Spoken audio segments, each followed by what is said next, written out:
वहे। ओम शांति शांति शांति। श्रुतिस्मृतिपुराणानाम् आलयं करुणालयं नमामि भगवत्पादं शङ्करं लोकशङ्करं। शङ्करं शङ्कराचार्यं केशवं बादरायणं। सूत्रभाष्यकृतो वन्दे भगवन्तो पुनः पुनः। ईश्वरो गुरुरात्मेति मूर्तिभेदविभागिने व्योमवद्व्याप्तदेहाय दक्षिणामूर्तये नमः। ओम।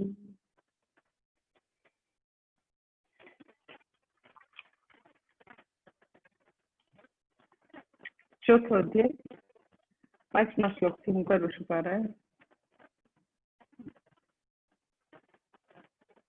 હજી મને પારાયણમાં હું જે કહું છું ને એ હજી મને એક્ઝેક્ટ નથી મળતું। હું જે કહું છું ને કે વચ્ચે સિવાય ક્યાંય શબ્દ ડ્રોપ ન થવું જોઈએ, બરાબર? વચ્ચે પોઝ સિવાય વચ્ચે શબ્દ હજી ડ્રોપ થાય છે। દર્શનાબેન અને અનુનું ઘણું સારું છે, પણ તો શબ્દો ડ્રોપ થાય છે વચ્ચે। દર્શનાબેન ચક્કર અને અનુ જે કરે છે બે વખત હું એટલા માટે 5 મિનિટ વહેલી આવીને જોઉં છું, પણ મને એવું થાય છે કે તમે સાંભળો એ જ કદાચ એનું સોલ્યુશન છે, સરખી રીતે સાંભળો। એટલે હવે શબ્દોના ઉચ્ચારણમાં આસ્તે છે એવો કોઈ મોટો વાંધો નથી। કોઈ વાર એકાદ જગ્યાએ નાનકડું કદાચ કશું વિસર્ગનું થતું હોય કે લાઈક અત્યારે છે હા ये यथा तो माम છે ઉપર મીંડું છે, ये यथा माम प्रपद्यन्ते। પછી હા, પછી અહીંયા વીતરાગ ભય ક્રોધ નથી, ક્રોધાહા છે। એવું નાનકડી બહુ માઇન્યુટ થોડી થોડી કઈ થતી હોય શબ્દોની ભૂલ, વિસર્ગની ભૂલ। એટલે શબ્દો જે છે તમને પરિચિત થઈ ગયા છે, શબ્દોની ભૂલ બાય એન્ડ લાર્જ નથી થતી। હવે જે છે એ છેલ્લું છે એકદમ સુપર ફાઇન કરવા માટે કે જે 4 ચરણ છે, અનુષ્ટુપ છંદ 4 ચરણ, એમાં જે એક આખું ચરણ બોલવાનું હોય એમાં શબ્દ ડ્રોપ ન થવો જોઈએ। એટલે તમે અહીંયા આગળ એમ કે તમને સરખું આવડશે તો વિષ્ણુ સહસ્ત્રનામ છે પણ અનુષ્ટુપ છંદમાં છે, મોટા ભાગના સ્તોત્ર એ પણ અનુષ્ટુપ છંદમાં છે, બધે આ જ નિયમ લાગુ પડશે। એટલે હજી બી શબ્દ ડ્રોપ થાય છે। મેં તમને કીધું કે બરાબર સેન્ટરમાં જ સ્લાઇટ પોઝ આવે છે, એ આપણે એકદમ ડેલિબરેટલી એ પોઝ કરીએ છીએ। જ્યારે તમારી જાણબાર શબ્દમાં તમે વચ્ચે જરા તમારો શ્વાસ લઈને એકદમ સ્લાઇટ પોઝ આવે છે, એ ખોટું છે, આટલું જ। એ તમારું ક્યારે કેવી રીતે સુધરશે તો કે તમે બરાબર અટેન્ટિવ થઈને સાંભળશો તો તમને એવું થાય કે અમને તો આવડે છે કારણ કે શબ્દો ફેમિલિયર છે। હવે શબ્દોની વાત હું નથી કરતી, હું ઓવરઓલ ચેન્ટિંગની વાત કરું છું, આખું હવે ચેન્ટિંગ એ તમે જરાક ધ્યાનથી સાંભળજો। એટલા માટે હું દરેક વખતે 5-6 શ્લોક બોલીશ, વધારે બોલીશ આપણો સમય ઘણો બધો જતો રહે, એટલે દરેક વખતે 5-6 બોલવાનો હું પ્રયત્ન કરીશ। श्री भगवानुवाच बहूनि मे व्यतीतानि जन्मानि तव चार्जुन तान्यहं वेद सर्वाणि न त्वं वेत्थ परन्तप अजोऽपि सन्नव्ययात्मा भूतानामीश्वरोऽपि सन् प्रकृतिं स्वामधिष्ठाय सम्भवाम्यात्ममायया यदा यदा हि धर्मस्य। એટલે આ એક ચરણ થયું, યદા યદા હિ ધર્મસ્ય, આ એક ચરણ। ગ્લાનિર્ભવતિ ભારત એ બીજું ચરણ। અભ્યુત્થાનમ ધર્મસ્ય એ ત્રીજું। તદાત્માનમ સૃજામ્યહમ, આમ 4 ચરણ છે। આટલો જ નિયમ છે કે યદા યદા હિ ધર્મસ્ય હું બોલું તો તમે યદા પછી જરા પણ શ્વાસ ન લઈ શકો। મને એક્ઝેક્ટ જે ખોટું બોલાય છે ને એ બોલતા મને નથી આવડતું અનફોર્ચ્યુનેટલી. કોઈ વાર હું ટ્રાય કરીશ કે ત્યારે ને ત્યારે તમને બતાવીશ કે આમ ન હોય એમ. પણ લેવાય છે શ્વાસ, જે આખું ચરણ બોલીએ ને એ એક સૂત્ર છે. એ સૂત્રને તમે કાપી ન શકો, એક જ સૂત્રમાં બોલાવવું જોઈએ. લાઈક તમે વિચારી લો ને, એક શબ્દ હોય એના જેવું છે. એટલે એનીવે હું બોલીશ એટલે તમે ધ્યાનથી, જે લોકો ચેન્ટિંગ કરે છે એ લોકો થોડું વધારે ધ્યાનથી સાંભળે. હું શું કહેવા માંગુ છું તો એને સમજાશે. જન્મ કર્મ ચ મે દિવ્યમ એવં યો વૈતિ તત્વતઃ त्यक्त्वा देहं पुनर्जन्म नैति मामेति सोऽर्जुन वीतरागभयक्रोधाः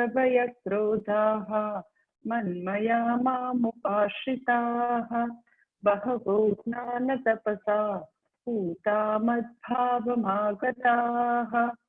ये यथा मां प्रपद्यन्ते तां तथैव भजाम्यहम् मम वर्त्मानुवर्तन्ते મનુષ્યઃ પાર્થ સર્વશઃ.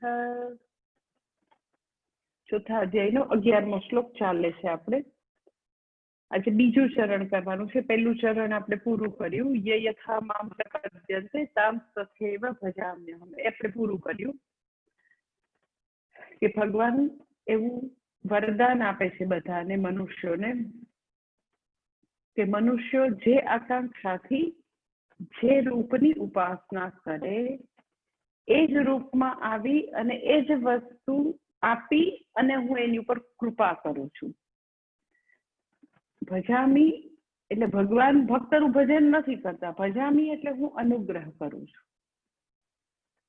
મનુષ્યો જે રૂપનું અને જે આકાંક્ષાથી મારું આવાહન કરે, મારી પૂજા કરે, પ્રાર્થના કરે, જપ તપ કરે, એ જ રૂપમાં આવીને હું એ જ ઈચ્છા ફલીભૂત કરું છું, એ જ ઈચ્છા હું પૂરી કરું છું. આર્ત વ્યક્તિ છે તો એની મુશ્કેલીઓ દૂર કરવા રૂપ કૃપા કરું છું. અર્થાર્થીને એને મનગમતું જે કઈ વસ્તુ છે એ આપીને કૃપા કરું છું. અને ગયા સેશનમાં છેલ્લે આપણે જોયું કે જિજ્ઞાસુ ભક્ત કે મુમુક્ષુ જે છે એને હું, ભગવાન અહીંયા આદિ શંકરાચાર્યજી કહે છે, મોક્ષ પ્રદાનેન ભજામિ, એને હું મોક્ષ આપીને એની ઉપર અનુગ્રહ કરું છું. મોક્ષ આપીને અનુગ્રહ કરું છું એટલે શું? તમે મોક્ષ બાંટવા ગયા છો, તમે એક એક કરીને આપો છો. તો આપણે ગઈ વખતે જોયું હતું કે મોક્ષ પ્રદાનેન અર્થાત વ્યક્તિ મોક્ષ પ્રાપ્ત કરી શકે, આત્મજ્ઞાન પ્રાપ્ત કરી શકે એવું કન્ડ્યુસિવ વાતાવરણ ઊભું કરી દે. બધા જ પરિબળો એના માટે ખૂબ જ અનુકૂળ થાય એવું ભગવાન ગોઠવી આપે. કેવી રીતે ગોઠવી આપે? તો કે વ્યક્તિ ને એના માટે જરૂરી વસ્તુ સૌથી પહેલા ગુરુ પ્રાપ્તિ કરાવે, પછી વ્યક્તિને એવી સદબુદ્ધિ આપે કે એને એમાં ગુરુ ભાવ થાય, એને એનામાં શરણાગતિ આવે, સેવા કરવાની તત્પરતા આવે, એવું બધું એને અનુકૂળ કરી દે. તો બાહ્ય ઇન્ફ્રાસ્ટ્રક્ચર પણ અનુકૂળ કરી દે, ઇનર ઇન્ફ્રાસ્ટ્રક્ચર પણ અનુકૂળ કરી દે. પૂજ્ય સ્વામીજી એના માટે ઘણી વાર એક્ઝામ્પલ આપતા હોય કે ભગવાન જે છે એ આત્મજ્ઞાન માટે બધી અનુકૂળતા કરી દે, ગુરુ પ્રાપ્ત કરી દે. એ બધું શેના જેવું છે? તો કે માર્જર ન્યાય જેવું છે. માર્જર ન્યાય એટલે શું? તો કે માર્જર એટલે બિલાડી.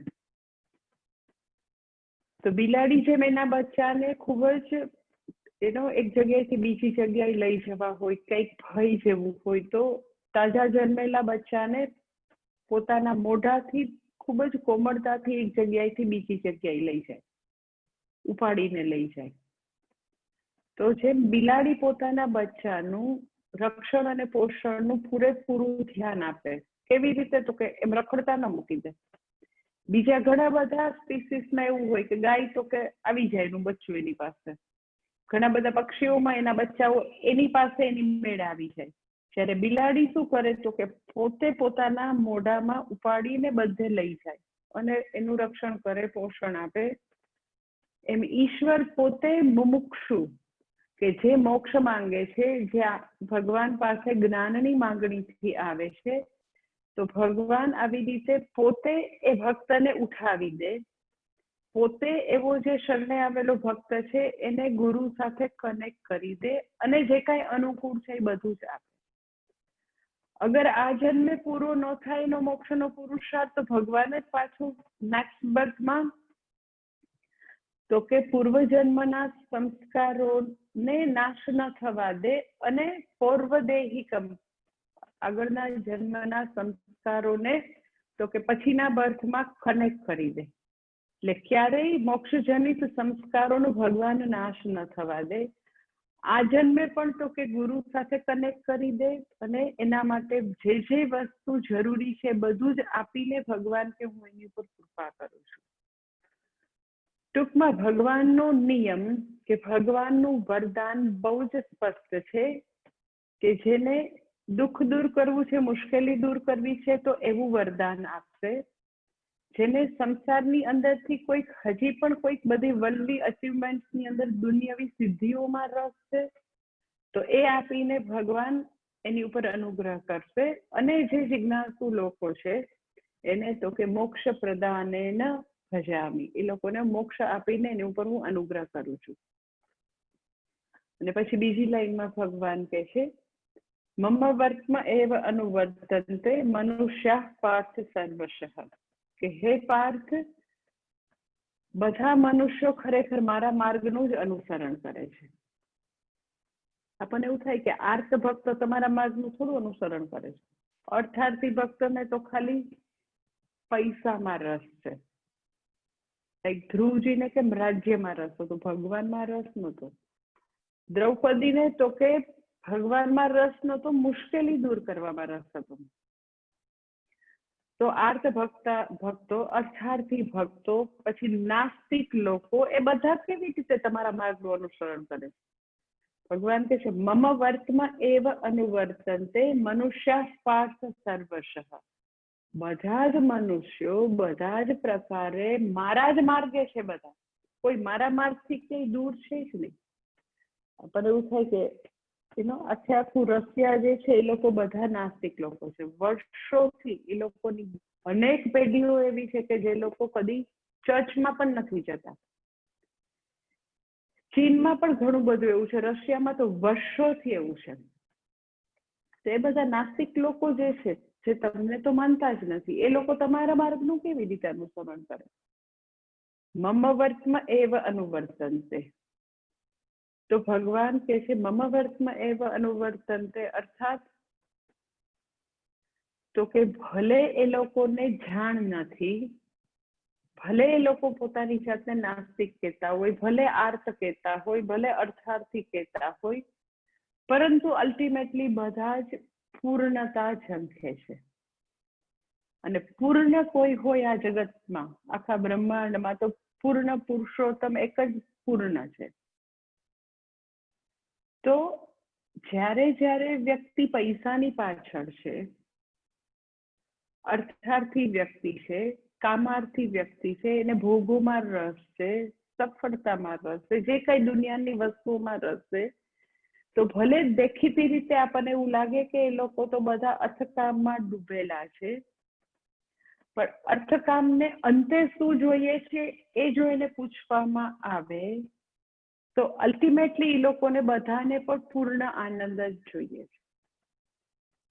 કોઈને ધન માટે પ્રિય નથી, પત્ની માટે પ્રિય નથી, દુનિયાની કોઈ પણ વસ્તુ, કોઈ પણ સંબંધો એ વસ્તુ માટે, પુત્ર માટે પ્રિય નથી.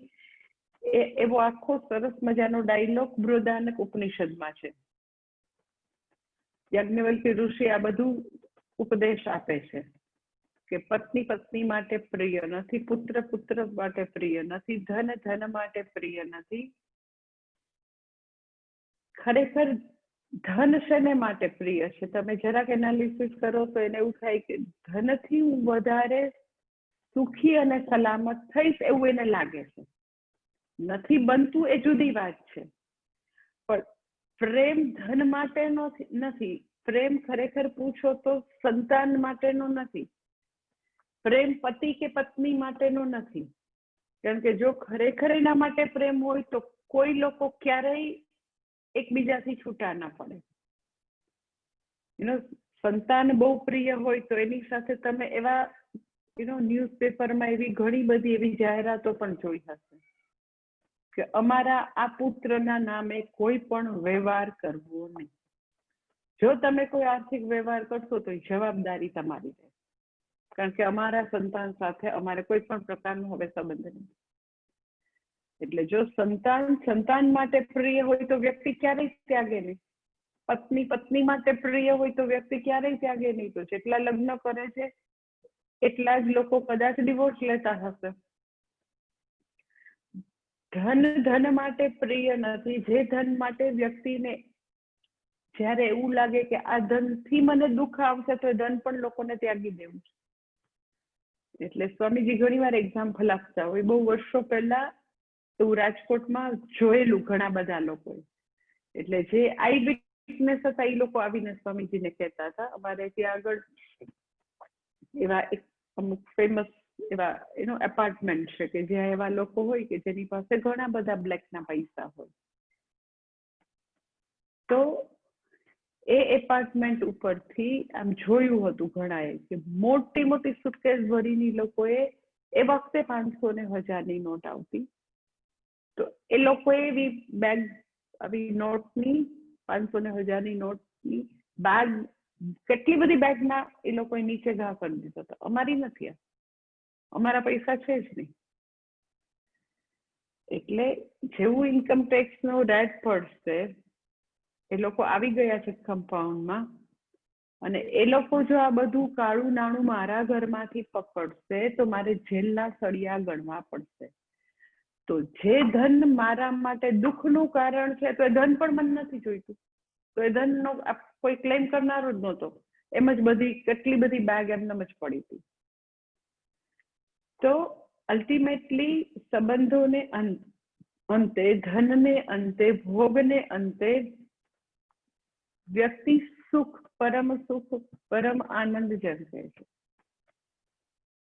એ ચક્કરબત્તીઓ બધા ડ્રગ્સ લેતા હોય તો ડ્રગ્સને અંતે પણ તો કે શું ઝંખે છે? તો કે આનંદ. દારૂ પીવે તો એને અંતે પણ તો કે આનંદ. એ ભગવાનને નકારીને, ભગવાન જેવું કઈ નથી એવા જે નાસ્તિક લોકો છે એવું કરીને પણ એને અંતે પણ એને શું જોઈ છે? કે પરમ સુખ. એટલે આસ્તિક હોય, નાસ્તિક હોય, ભોગી હોય, યોગી હોય, રસલ જે પોતાની જાતને બહુ જ એવા માનતા હોય કે અમે તો પરમ બુદ્ધિશાળી છીએ, અમે તો અતિશય આવી બધી વસ્તુઓ જે છે આ બધામાં નથી માનનારા એવા છીએ. જે કયો એ ભોગી હોય કે યોગી હોય, બધા જ લોકો બધા જ કર્મોને અંતે, બધી જ પ્રાપ્તિઓને અંતે સુખ ઝંખે છે. અને સુખ એ પરમાત્મા છે. પરમ સુખ, પરમ આનંદ એ પરમાત્મા છે. એટલે ભગવાન એ અહીંયા કહે છે મમ વર્તમાં એવ અનુવર્તન છે. બધા જ પૂર્ણતાના માર્ગે જ છે. બધા લોકોને એવું થાય છે કે આનાથી મને સુખ મળી જાય, બહુ બધું ધન ભેગું કરવાથી સુખ થઈ જાય. કોઈને એવું થાય કે બધા ત્યાગથી સુખ થઈ જાય. જે કઈ હોય, યોગીઓ પણ એ જ ઝંખે છે. જ્ઞાન પ્રાપ્ત કરનાર, જ્ઞાનના માર્ગે જે જિજ્ઞાસુ છે એ બી પરમ સુખ ઝંખે છે. બધા જ ભોગનો ત્યાગ કરીને જે સંન્યાસી નીકળ્યા છે એ બી પરમ સુખ ઝંખે છે. એટલે સમગ્ર માનવ જાત કોઈ પણ અપવાદ વિના બધા જ તો કે મમ વર્તમાં એવ અનુવર્તન, જાણીએ અજાણીએ બધાને પૂર્ણતાની ખોજ છે. અને પૂર્ણતા એ ઈશ્વર છે. એટલે બધા જ ઈશ્વરના માર્ગમાં છે. કોઈ ઈશ્વરથી તો કે જરા પણ એક તસુભાર પણ કોઈ વ્યક્તિ દૂર નથી. એ લોકો એવા વિવિધ સાધનોમાં, દારૂમાં ને ડ્રગ્સમાં ને પૈસામાં ને વગેરેમાં શોધે છે. એની સમજ પ્રમાણે શોધે છે એ વાત જુદી છે. પરંતુ એટલી હકીકત છે કે કોઈ બી વ્યક્તિને ક્યારેય અપૂર્ણતા જોઈતી નથી, અધૂરપ નથી જોતું, અસંતુષ્ટિ નથી જોતી, દુઃખ નથી જોઈતું. એટલે દરેક વ્યક્તિ પોતાને જેવી સમજ, જેવા સંસ્કારો, જેવા પ્રકારનું એન્વાયરમેન્ટ, એ પ્રમાણે એવી વસ્તુઓમાં, પ્રાપ્તિઓમાં સુખ શોધવાનો પ્રયત્ન કરશે, પરમ સુખ શોધવાનો. પરંતુ કોઈને તમે પૂછો, દુનિયાના કોઈ બી જગ્યાએ જઈને કોઈ બી વ્યક્તિને પૂછો, તને દુઃખ જોઈએ છે, અધૂરપ જોઈએ છે, અસંતુષ્ટિ જોઈએ છે, તો કોઈને દુઃખ મંજૂર નથી, કોઈને અપૂર્ણતા નથી જોઈતી, કોઈને એવા પ્રકારની અસંતુષ્ટિ વાળી લાઈફ નથી જોઈતી. ઓલ ધ ટાઈમ તમે જો જાણીએ અજાણીએ બધાનો પ્રયત્ન, વ્યક્તિ સવારથી સાંજ સુધી ખૂબ જ પૈસાની પાછળ હોય, તો એને તમે પૂછો તો કે હા, પછી આટલું થઈ જાય ને એટલે બહુ જ શાંતિ, બહુ જ નિરાશ થઈ જાય, પછી મારું ભાવિ સિક્યોર થઈ જાય. એટલે વ્યક્તિ સતત પૂર્ણતાના માર્ગમાં છે, અપૂર્ણતા કોઈને જોઈતી નથી. ઇટ્સ આવી જે ખોજ છે, નિરંતર જે ખોજ છે, એ બતાવે છે કે પૂર્ણતા મારું સ્વરૂપ છે. કારણ કે દરેક મનુષ્ય તમે જો કે એ પરમ સુખ માટે જ પ્રયત્ન કરશે. એટલે સાહજિક વસ્તુ, જ્યાં સાહજિક ગતિ હોય, એનો અર્થ એમ કે એ આપણું સ્વરૂપ હોય. દુઃખ જે છે એ કોઈને મંજૂર નથી. 6 મહિનાના બાળકથી માંડીને 96 વર્ષની વ્યક્તિ હશે તો દુઃખ કોઈને મંજૂર નથી. એટલે જે આપણું સ્વરૂપ ન હોય એ કોઈને મંજૂર ન હોય. લાઈક ગરમ પાણી ગરમ હોય તો ગરમ પાણી હશે ને સતત તમે જોજો ઉષ્ણતા છોડવાનો પ્રયત્ન કરશે, કારણ કે પાણી માટે ગરમ હોવું એ એનું સ્વરૂપ નથી, શીતળતા એનું સ્વરૂપ છે પાણીનું. તો ઉષ્ણતા છે એ આગંતુક છે, એ બહારથી આવેલી વસ્તુ છે. તો બહારથી આવેલી વસ્તુ તો કે સતત એ છોડવાનો જ પ્રયત્ન કરશે. અને દુનિયાના તમામ પદાર્થો તમે જો ને, માઇક્રો લેવલથી માંડીને મેક્રો લેવલ સુધી તમે સાયન્ટિફિકલી બી જુઓ ને, તો એ પોતાના સ્વરૂપ તરફ જ ગતિ કરવાનો પ્રયત્ન કરશે. જેને બહારથી આપ્યું હશે ને એ કેમેક કરીને છોડવાનો જ પ્રયત્ન કરે. જેમ ગરમ પાણી હોય તો ઉષ્ણતા છોડવાનો પ્રયત્ન કરે, એમ દરેક વસ્તુનું પોતે જે સહજ સ્વરૂપ હોય ને એ તરફ જવાની જ ગતિ કરે. એટલે મનુષ્ય માત્ર, ઓર યુ કેન સે જીવ માત્ર, મનુષ્ય શું કામ, કોઈ પણ જીવને દુઃખી થવું છે? કોઈ પણ જીવ જે છે, તમે ગાય હોય કે કૂતરો હોય કે બિલાડી હોય, કોઈને પણ તમે એવું દુઃખી થાય એવું કઈ બી કરો તો કોને મંજૂર છે? એટલે સુખ મારું સ્વરૂપ છે, એ પરમ સુખ એ જ ઈશ્વર છે, એ જ પરમેશ્વર છે, એ જ પુરુષોત્તમ છે.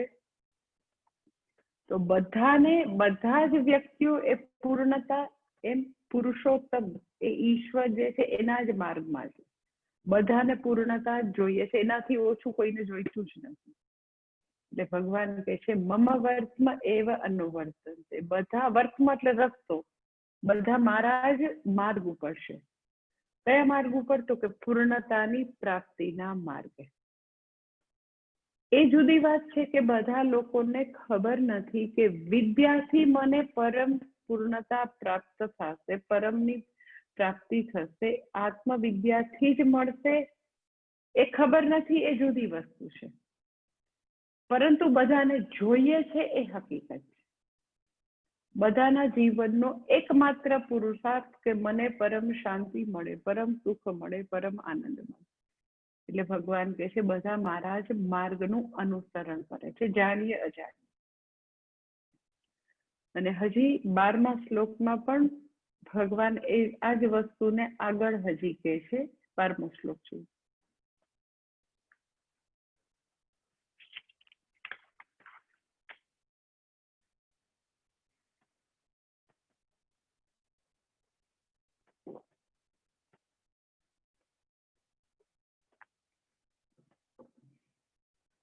काङ्क्षन्तः कर्मणां सिद्धिं यजन्त इह देवताः क्षिप्रं हि मानुषे लोके सिद्धिर्भवति कर्मजा। કે છે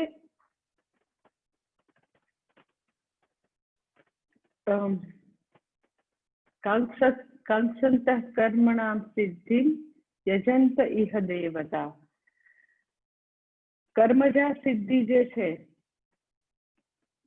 કર્મથી સિદ્ધિ જે છે એ બધા લોકો, કર્મથી સિદ્ધિ ઈચ્છનારા લોકો યજન્ત ઇહ દેવતાઃ, એ આ લોકમાં જુદા જુદા દેવતાનું યજન કરે છે, પૂજન કરે છે। શા માટે? તો કે ક્ષિપ્રમ હિ માનુષે લોકે સિદ્ધિર્ભવતિ કર્મજા। મનુષ્ય લોકમાં કર્મજન્ય સિદ્ધિ ક્ષિપ્ર છે, શીઘ્ર છે, જલ્દીથી મળે। એટલે કર્મોથી સિદ્ધિ ઈચ્છનારા લોકો જુદા જુદા દેવતાનું યજન કરે છે, કારણ કે મનુષ્ય લોકમાં કર્મજન્ય સિદ્ધિ શીઘ્ર કે ક્ષિપ્ર છે, જલ્દીથી મળે છે। આદિ શંકરાચાર્યજી નું ભાષ્ય સંગતિ ભાષ્ય સરસ છે આમાં, કે છે યદિ તવ ઈશ્વરસ્ય સંગતિ છે, શ્લોક પહેલા સંગતિ ભાષ્ય છે।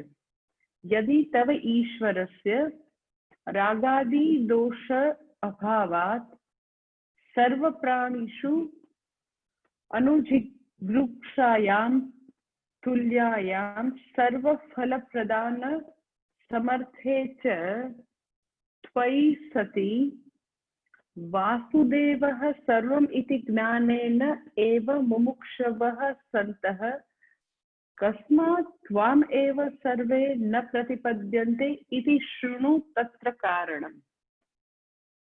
बहुत सरस के छे आदिशंकर।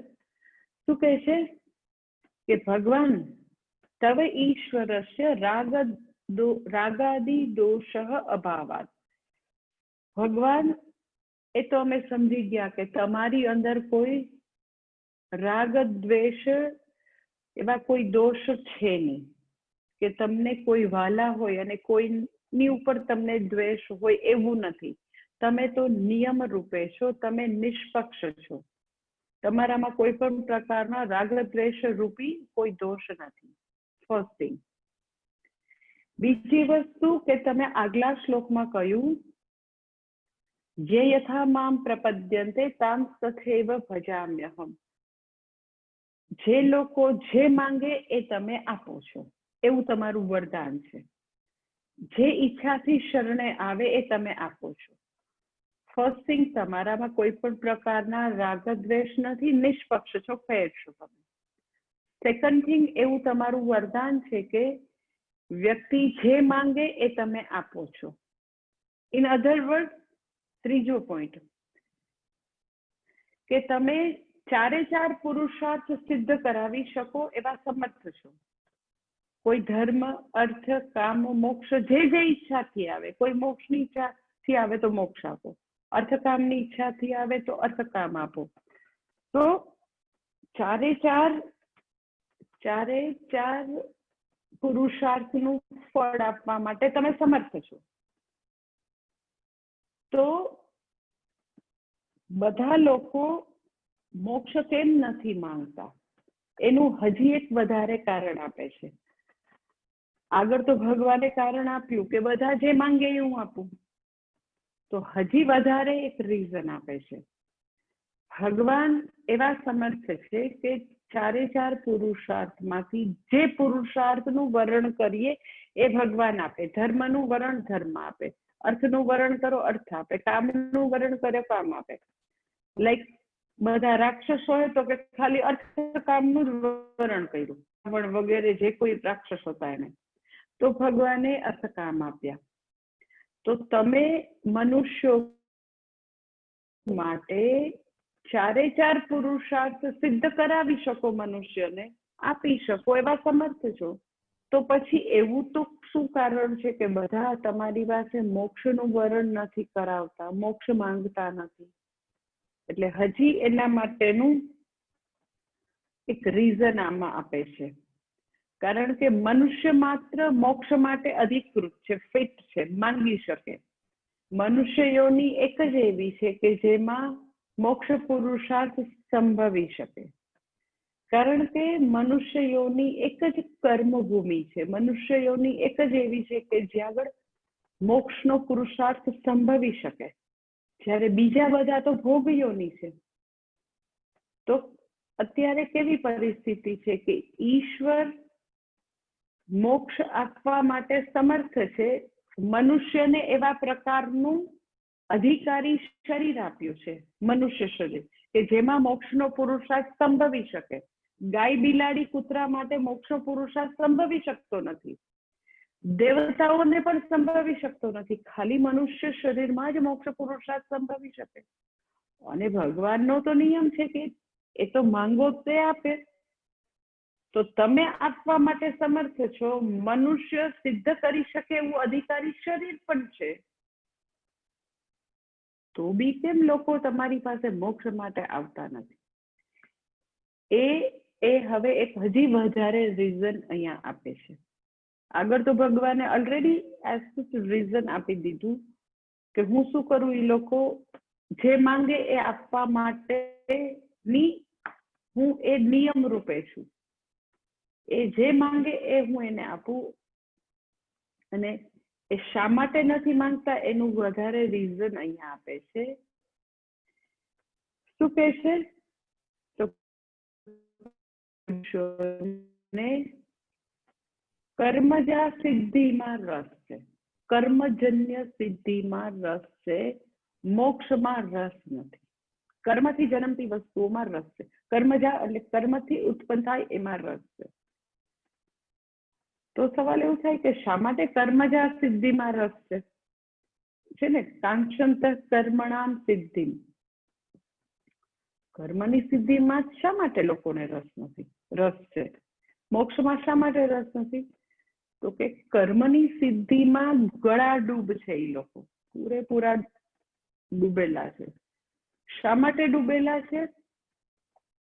તો રીઝન એવું છે કે મનુષ્ય માત્ર જન્મથી સમહાવ ઈ લોકોને બધી ઇન્દ્રિયોના ભોગમાં બહુ રસ છે. લગભગ બધા મનુષ્યો, બહુ જ દુર્લભ મનુષ્યો એવા હશે કે જે લોકો ઇન્દ્રિયજન્ય ભોગમાં ડૂબેલા ન હોય. એટલે હમણાં હું કોઈની ઘરે ભિક્ષામાં ગઈ હતી ને, બરોડા આવી ત્યારે, તો મને એક ભાઈ વાત કરતા હતા ફાર્માસ્યુટિકલ કંપનીની. એ ભાઈ મને એક બહુ સરસ પેલું એનાલિસિસ કીધું કે બધા કે મેં એક ફાર્માસ્યુટિકલ કંપની વાળાને હું પૂછતો હતો કે બધા એવું કહે છે કે અત્યારે કોરોના કાળમાં સૌથી વધારે જો કોઈ કમાતું હોય ને તો ફાર્માસ્યુટિકલ વાળા. તો તમે શેનું હોય કે રડો છો કે અમારે તો સાવ ખરાબ દિવસો છે, અમારે તો બહુ મંદીની અસર છે? બધા તો એવું કહે છે કે ફાર્માસ્યુટિકલ વાળા બહુ કમાય છે. તો પેલા ફાર્માસ્યુટિકલ કંપનીનો ઓનર જે છે ઓલા ભાઈને સમજાવે છે કે એ બિલકુલ અફવા છે, સાવ અફવા છે. કે અમારી હાલત એ ફાર્માસ્યુટિકલ કંપનીની અતિશય ખરાબ છે. તો પેલા કે કોરોનાની દવા જે જોઈતી હોય, જે કાંઈ એના સિવાયનું એબ્સોલ્યુટલી કોઈને કોઈ દવાની જરૂર જ નથી. તો કે જો કે કોઈ વ્યક્તિ 50 ને 60 વર્ષની હોય ને, તો કે એને 50-60 વર્ષ સુધી એની જિંદગીમાં એની ઇમ્યુનિટી વધારવા માટે કોઈ દિવસ કોઈ કંઈ કામ જ નથી કર્યું લાઈફમાં. જિંદગીમાં પોતાની ઇમ્યુનિટી જેવી કોઈ વસ્તુ છે એને વધારી શકાય, એના માટે આપણે પ્રયત્ન કરવો જોઈએ, એવો કન્સેપ્ટ કોઈને હતો જ નહીં આજ સુધી. કોરોનાને કારણે 6 મહિનાથી 7 મહિનાથી બધા લિટરલી આદુ ખાઈને પોતાની ઇમ્યુનિટી વધારવા માટે પાછળ પડી ગયા. એટલે કે બહુ ઓછા લોકો માંદા પડે છે, બહુ જ ઓછા લોકો માંદા પડે છે. એન્ડ સેકન્ડ રીઝન કે આ લોકો બહારનું ખાતા જ નથી. હોટલનું ને લારીનું ને લારી વાળા તો નહીં, પણ હોટલ વાળાનો તો એવો સનાતન નિયમ છે કે એક પણ પાંદડું ફેંકી નહીં દેવાનું. લોકોને 2 મહિનાની જૂની ગ્રેવી આપવાની, 4 મહિનાની જૂની દાળ આપવાની, 5 મહિનાનો જૂનો સંભાર આપવાનો. લોકો નિયમ છે સાચે. કોઈ બી હોટલ વાળા તો કે એ લોકો વાસી ખાતા નથી હવે, કારણ કે હોટલમાં જતા નથી. પછી લારી ગલ્લા હોટલ ઉપર તો બેન છે આટલા વખતથી. તો લોકો ગંદુ ખાતા નથી તો માંદા નથી પડતા.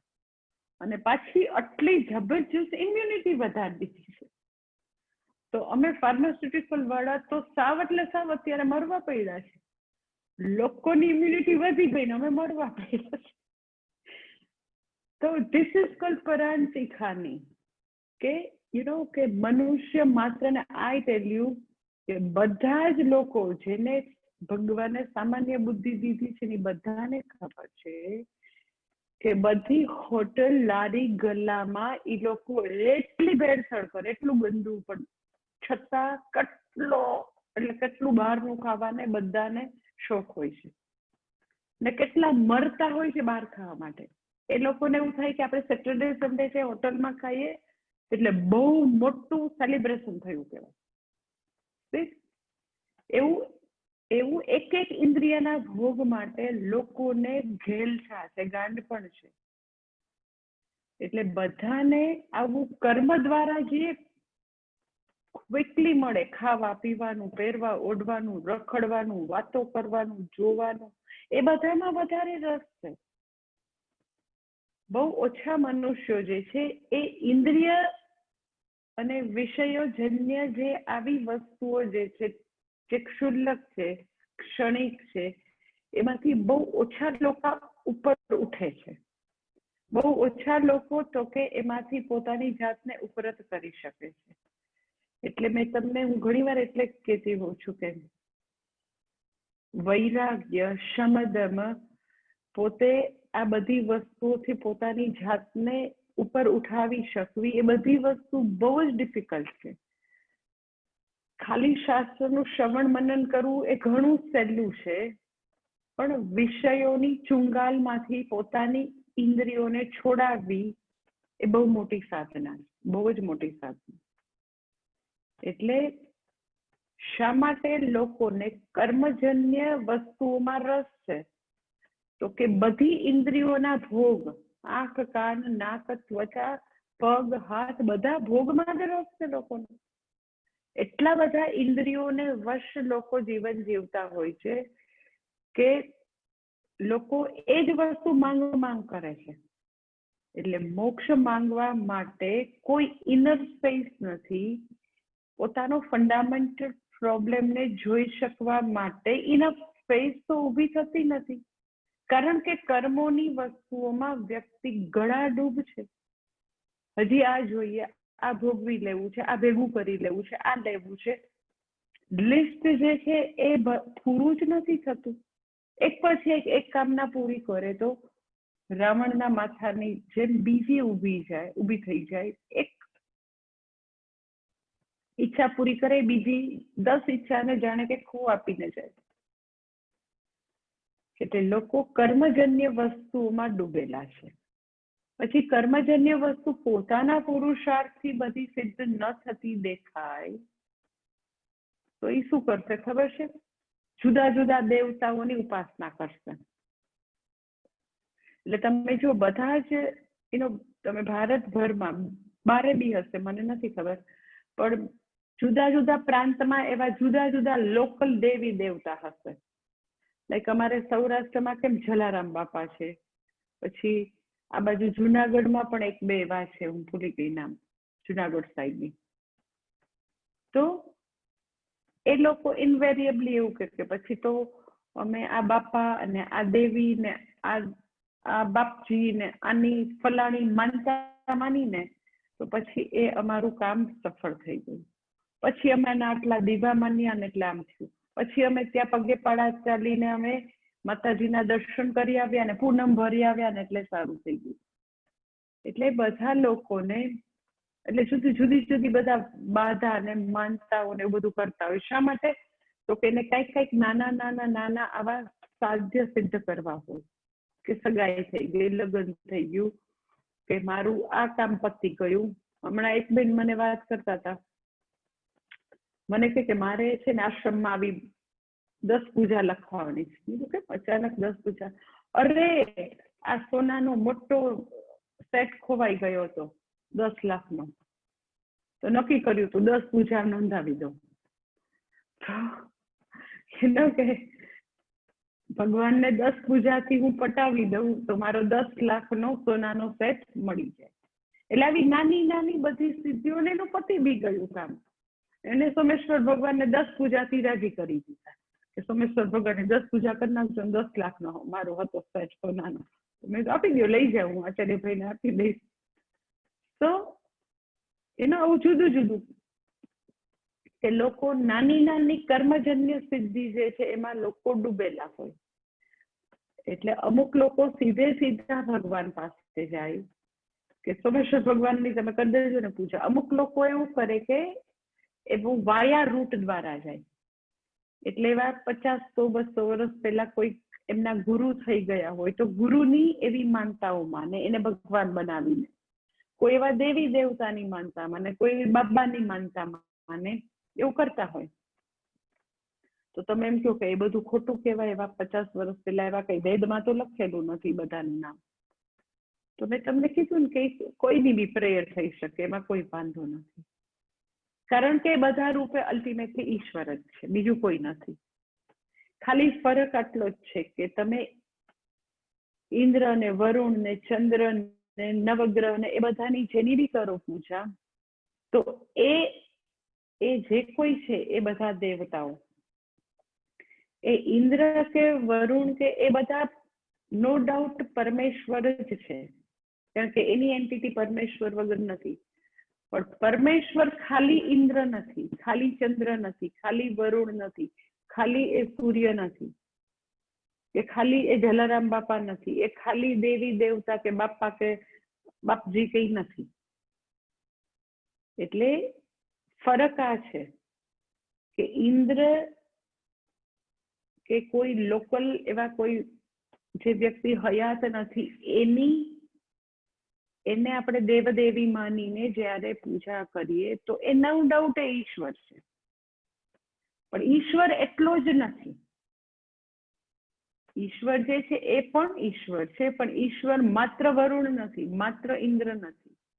ઈશ્વર જે છે જે કાંઈ છે એ બધું ઈશ્વર છે.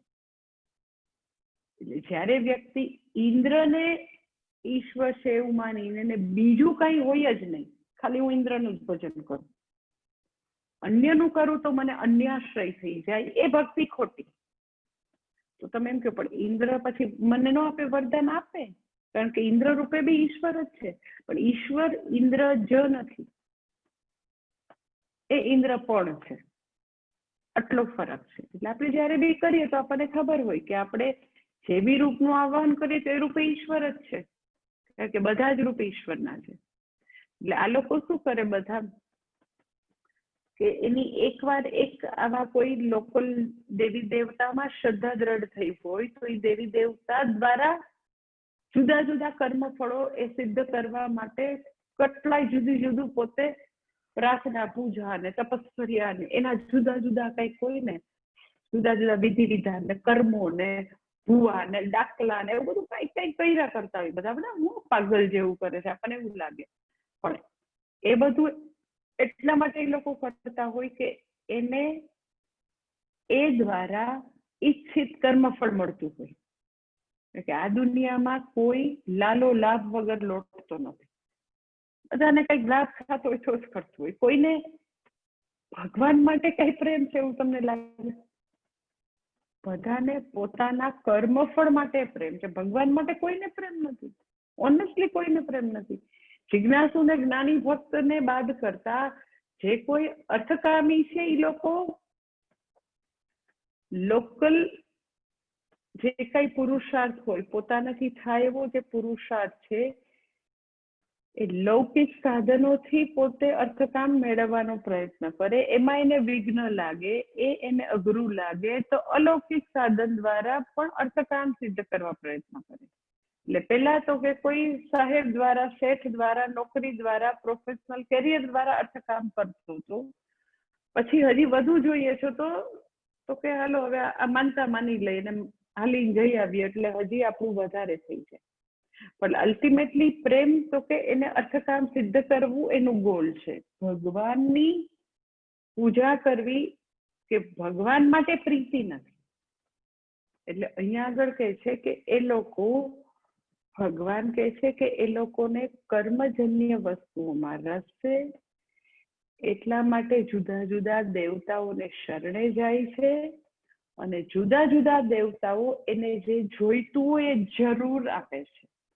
પણ જુદા જુદા દેવતાઓ પાસે કાંઈ અનુગ્રહની તાકાત નથી. એ લોકો કર્માધ્યક્ષ નથી, એ લોકો કર્મફલદાતા નથી, એ લોકો મારી પાસેથી લઈને આપે. તો એ લોકો તો કે આવું નાની નાની વસ્તુની સિદ્ધિ માટે નાના નાના આવા દેવતાઓને શરણે જઈ અને બધું સિદ્ધ કરે. અને બીજી લાઈનમાં કહે છે, બીજી લાઈનમાં કહે છે કે શા માટે એ બધા દેવતાઓને શરણે જાય છે? તો કે મનુષ્ય લોકમાં આવી કર્મજન્ય સિદ્ધિ ક્વિકલી મળે, એકદમ ઝડપથી મળે. કર્મજન્ય સિદ્ધિ એટલે શું? તો કે આવું ખૂબ પૈસા જોઈએ છે, કીર્તિ જોઈએ છે, આવું પોતાનું મોટું નામ થાય એ જોઈએ છે,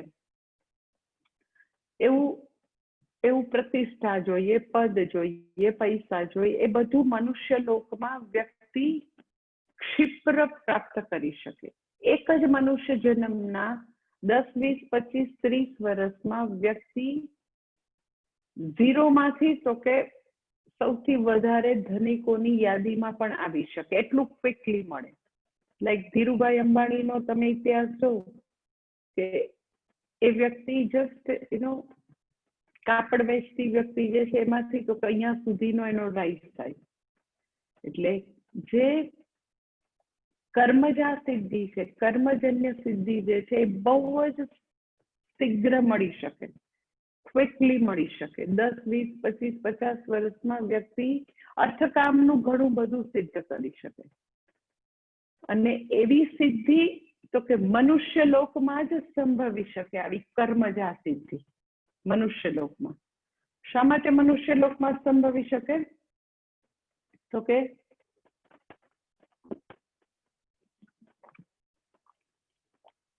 દેવતાઓ અને પશુ પંખી છે, ભોગ ભૂમિ છે, એ લોકો તો કર્મ નથી કરી શકતા. એટલે માનુષ્ય લોકે શબ્દ જે છે, માનુષ્ય લોકે શબ્દ દ્વારા કહેવા માંગે છે કે માત્ર મનુષ્યને જ કર્મનો અધિકાર ભગવાને આપ્યો છે. એટલે કર્મજન્ય સિદ્ધિ ભેગી કરવાનો, પ્રાપ્ત કરવાનો અધિકાર મનુષ્ય પાસે જ છે. દેવતાઓ જે છે એ લોકો પોતાના પુણ્ય પૂરા કરે છે, એ નવું કર્મ ઊભું નથી કરી શકતા. ખાલી મનુષ્ય જ નવું કર્મ ઊભું કરી શકે છે. એટલે કે છે કે આ લોકો જે છે એ તો કે આવી કર્મજા સિદ્ધિ જે છે એ આ લોકમાં ક્ષિપ્ર પ્રાપ્ત કરી શકે. તો આપણને એવું થાય કે કર્મજા સિદ્ધિ ક્ષિપ્ર છે, તો કઈ સિદ્ધિ ક્ષિપ્ર નથી? કે આવું ભગવાન સ્પેસિફિક કહે છે, ક્ષિપ્રમ હિ માનુષે લોકે, મનુષ્ય લોકમાં. એટલે બે વસ્તુ મનુષ્ય લોકમાં જ સંભવી શકે છે અને બીજું એ બહુ જ શીઘ્ર છે. તો કર્મથી જે કઈ હોય એ ક્વિકલી તમે પ્રાપ્ત કરી શકો, પરંતુ અંતઃકરણ શુદ્ધિજન્ય સિદ્ધિ છે એ ક્ષિપ્ર નથી. તમે જો કે વ્યક્તિને આવી રીતે અતિશય પુરુષાર્થ કરે, પ્રાર્થનાઓ કરે, તો ઘણા બધા એરિયામાં એને સક્સેસ મળતી હોય, પૈસા કમાય, નામ ના કમાય. પણ એની સામે જસ્ટ મારું ઓબ્ઝર્વેશન છે કે લોકો બહુ બધા વર્ષોથી અધ્યયન કરતા હોય, શાસ્ત્રનું અધ્યયન કરતા હોય, પછી વ્યક્તિ જિજ્ઞાસુ છે, મુમુક્ષુ છે, પોતે ઘણું બધું કર્મયોગનું જીવન જીવવાનો પ્રયાસ કરતી હોય, ભક્તિ કરતી હોય, ગુરુ સેવા કરતી હોય, તોય તમે જો કે અંતઃકરણ શુદ્ધિજન્ય સિદ્ધિ છે એ એટલી જલ્દીથી મળતી દેખાતી નથી. કે વ્યક્તિના સ્વભાવમાં અમુક એવી તકલીફો છે કે ખૂબ ગુસ્સો છે, ખૂબ જ અંદર દ્વેષ છે, તમસ છે, આળસ છે, તો તમે એ વ્યક્તિ 10 વર્ષથી ગીતાજી ભણે છે માની લો, તો એ જે તે વ્યક્તિ પોતે પોતાનું એનાલિસિસ કરે કે આપણે આળસમાંથી આપણી જાતને કેટલું બહાર લાવી શક્યા, સ્વાર્થમાંથી કેટલું બહાર લાવી શક્યા, આપણામાં કેટલો ત્યાગ આવ્યો, આપણો ક્રોધ કેટલો ઓછો થયો, આપણી ઇન્દ્રિયોનો આપણી બધી જ ઇન્દ્રિયો પર નિગ્રહ કેટલો આવ્યો, આપણી ઘરમાંથી સંતાનોમાંથી આસક્તિ કેટલી ઓછી થઈ. તો 10 વર્ષ, 15 વર્ષ, 20 વર્ષ, 25 વર્ષ, 30 વર્ષ મેં જોયું છે, વર્ષો સુધી શાસ્ત્ર અધ્યયન કરે, પણ અંતઃકરણ શુદ્ધિ રૂપી સિદ્ધિ કેટલી આવી, તો એ બહુ મોટો ક્વેશ્ચન માર્ક મેં જોયો છે. જ્યારે વ્યક્તિ વેપાર ધંધામાં પુરુષાર્થ કરે તો એ કર્મજન્ય સિદ્ધિ છે એ બધાને મળતી તમે જોઈ હશે, પણ શુદ્ધ સાધક છે, એકદમ શુદ્ધ છે, એના જીવનમાંથી જે બધું અંદર આવા પ્રકારનું કાલુષ્ય છે, અશુદ્ધિ રૂપી કાલુષ્ય, ચંચળતા રૂપી કાલુષ્ય, એ કેટલું દૂર થાય બધાને પોતાને ખબર હોય. એટલે અંતઃકરણ શુદ્ધિ રૂપી સિદ્ધિ ક્ષિપ્ર નથી ક્યારેય. એટલે બહુ બધા જન્મોને અંતે વ્યક્તિ ટીપે ટીપે આવી અંતઃકરણ શુદ્ધિ રૂપી સિદ્ધિ ભેગી કરતી હોય. એટલે શા માટે વૈરાગ્ય છે એ દુર્લભ છે, શા માટે ઇન્દ્રિયો પરનો નિગ્રહ જે છે એ આવું દુર્લભ છે, શા માટે વ્યક્તિનું પોતાના સંતાનોમાંથી વૈરાગ્ય થવું, બધેથી વૈરાગ્ય થવું, ખાવા પીવા બધેથી વ્યક્તિની એક પ્રકારની ઓબ્જેક્ટિવિટી આવવી, એ બધી વસ્તુ બહુ જ એટલે બહુ જ ચેલેન્જિંગ છે. એટલે આ મારું ઓબ્ઝર્વેશન છે, હું ખોટી બી હોઈ શકું, કે સાધકોના જીવનમાં આવી પેરેલલ લાઈફ મેં જોઈ છે, કે આપણે એક સાધક તરીકે શ્રવણ કરતા હોય એ એક વસ્તુ, અંદર ડાપણ હોય શ્રવણને કારણે એક વસ્તુ છે, અને જૂની ઘરેડથી જે અંતઃકરણ અશુદ્ધિ વાળી, ચિત્ત ચંચળતા વાળી, સ્વાર્થ વાળી, આસક્તિ વાળી લાઈફ જે છે એ ચાલતી જ હોય. સાધક તરીકેની યાત્રા શરૂ કરી ત્યારે જ્યાં અંતઃકરણ અશુદ્ધિમાં ઉભા હોય, 10 વર્ષ પછી પોતાનું ટોટલ એનાલિસિસ કરે, પરીક્ષા કરે પોતાની જાતની, તોય ત્યાં જ હોય, 15 વર્ષ પછી ત્યાં જ હોય.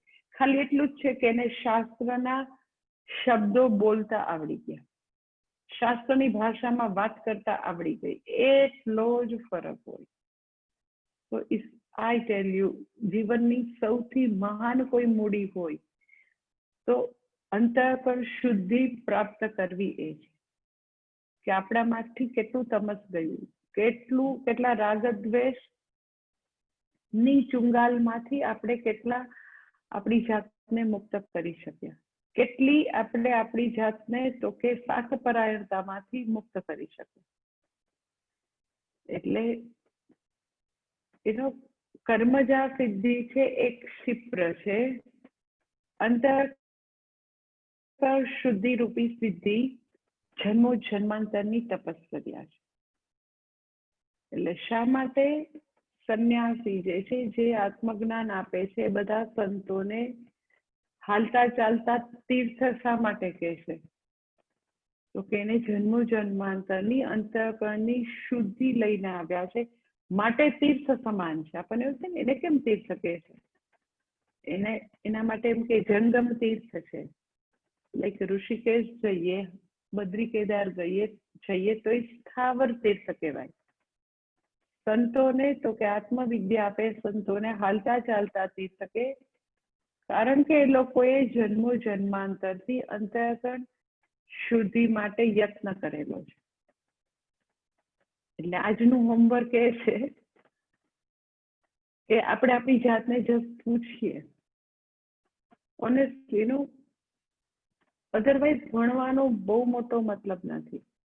આપણી જાતને પૂછીએ કે એવરી 3 months, એવરી 6 months જાતને પૂછીએ કે આપણે અંતઃકરણ શુદ્ધિમાં ક્યાં આવ્યા, કેટલી અશુદ્ધિ દૂર કરી, કેટલો ગુસ્સો હતો 3 months પહેલા, અત્યારે કેટલા ગુસ્સા ઉપર આપણું પ્રભુત્વ આવ્યું, સ્વાર્થપરાયણતા ઉપર, તમસ ઉપર, આળસ ઉપર, વસ્તુઓ કામ જે છે ઠેલવાની વૃત્તિ ઉપર ક્યાં છીએ.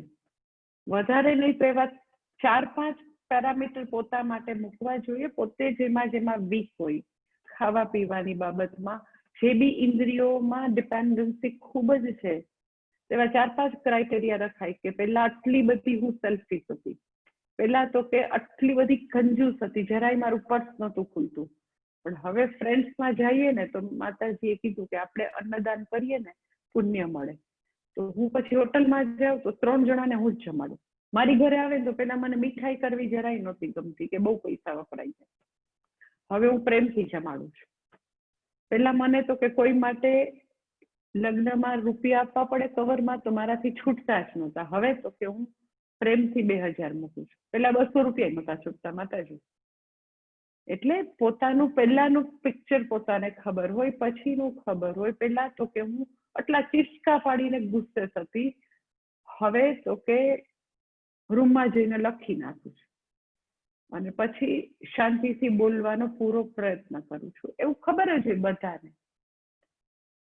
એટલે આજનું હોમવર્ક આ છે કે અંતઃકરણ શુદ્ધિ અતિશય દુર્લભ ઘટના છે, જન્મો જન્માંતરની પૂંજી છે, ટીપે ટીપે ભેગી કરવી પડે.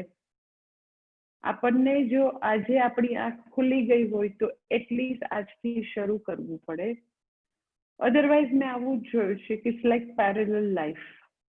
શ્રવણ કરવાનું તો કે એ એક લાઈક ઇન્ટેલેક્ચ્યુઅલ જિમ્નેશિયમ છે અને હું તો જેમ જીવું છું એમ જ જીવું. એ બેયને કોઈ પણ પ્રકારનું કોઈ કનેક્શન જ નથી. એટલે જેવું આપણે ડાયરી લખીને એનાલિસિસ શરૂ કરીએ કે ના પહેલા અહીંયા હતા, પહેલા બહુ બ્લેમ ગેમ હતી લાઈફમાં, હવે બ્લેમ ગેમ ઘટી ગઈ છે. એનો અર્થ એમ કે કોગ્નિટિવ અને ઇમોટિવ પર્સન જે છે એ ધીરે ધીરે મર્જ થવા માંડ્યા. એટલે જે કાંઈ શ્રવણ કરીએ છીએ મેં તમને કીધું એ કોગ્નિટિવ પર્સનને, એ જે આપણું બૌદ્ધિક વ્યક્તિત્વને અડે છે. ઇમોટિવ પર્સન છે એ તો પેલાની જેમ જીવવું એમ જીવ્યા જ કરે છે. એવો જ ગુસ્સો, એવો જ સ્વાર્થ, એવી જ ઇન્સિક્યોરિટી, એવું જ ફિયર, એવું જ તો કે લોકો માટેનો દ્વેષ એ ઇમોટિવ પર્સનની એક પેરેલલ રિયાલિટી છે. એટલે આપણે આપણી જાતનું સાચું દરેક વખતે આપણી જાતને ઇવેલ્યુએટ કરીએ કે ક્યાં પહોંચીએ આપણે, તો આપણને ઘણું બધું બેનિફિટ થશે. હું તો આવું વર્ષોથી મારા માટે કરું છું, ડાયરી લખીને બી કરું છું અને એક એક વસ્તુ લઈને મેં વર્ષોથી કામ કર્યું છે. એટલે તમે કામ કરી શકો કે લાઈક આપણને જે ઇરિટેશન છે, લોકો ઉપર જે કાંઈ એવું થતું હોય કે એ લોકોનું બિહેવિયર બરાબર નથી, તો શું કરી શકાય, કેવી રીતે રિઝોલ્વ કરી શકાય, એ બધા ઉપર એક એક વીણીને કામ કરવું પડે. તો કે અંતઃકરણ શુદ્ધિરૂપી સિદ્ધિ મળે. અધરવાઇઝ બાય એન્ડ લાર્જ લોકોને કર્મજન્ય સિદ્ધિમાં જ રસ છે અને એ તો કે ભગવાન કહે છે ક્ષિપ્રમ હિ માનુષે લોકે સિદ્ધિર્ભવતિ કર્મજા. કર્મજા સિદ્ધિ છે એ ક્ષિપ્ર છે અને મોટા ભાગના લોકો જે છે એ પરાંચી ખાની વ્યતૃણ સ્વયંભૂ, બધા તો કે ઇન્દ્રિયજન્ય વસ્તુમાં ડૂબેલા છે, માટે કર્મજન્ય સિદ્ધિમાં ડૂબેલા છે. કોઈની નજર અંતઃકરણ શુદ્ધિરૂપી સિદ્ધિમાં જતી નથી, કારણ કે મુમુક્ષુ અને જિજ્ઞાસુ ખૂબ ઓછા છે, દુર્લભ છે. મુમુક્ષુ બનવું, જિજ્ઞાસુ બનવું એ પોતે અતિશય દુર્લભ ઘટના છે. એટલે ભગવાન કહે છે કે હું ચાહું તો પણ, હું ઈચ્છું તો પણ લોકોને મોક્ષ પ્રદાન નથી કરી શકતો, કારણ કે લોકોને મોક્ષરૂપી સિદ્ધિમાં રસ નથી, કર્મજા સિદ્ધિમાં રસ છે, હું શું કરું? અને હજી આગળ ભગવાન એક ચોથા અધ્યાયમાં મેં તમને કીધું ઘણા બધા મહત્વના ટોપિક ભગવાને કવર કર્યા છે ચોથા અધ્યાયમાં. જેમ અવતારનો ટોપિક છે એમ બીજો મહત્વનો ટોપિક છે 4 વર્ણનો ટોપિક, જે બધાને બહુ કોન્ટ્રોવર્સિયલ લાગતો હોય એ હવે પછી ભગવાન કહે છે આના પછી. ચાલો જોઈએ. ઓમ પૂર્ણમદ પૂર્ણમિદમ પૂર્ણાત પૂર્ણમુદચ્યતે પૂર્ણસ્ય પૂર્ણમાદાય પૂર્ણમેવાવશિષ્યતે. ઓમ શાંતિ શાંતિ શાંતિ. હરિ ઓમ શ્રી ગુરુભ્યો નમઃ. હરિ ઓમ.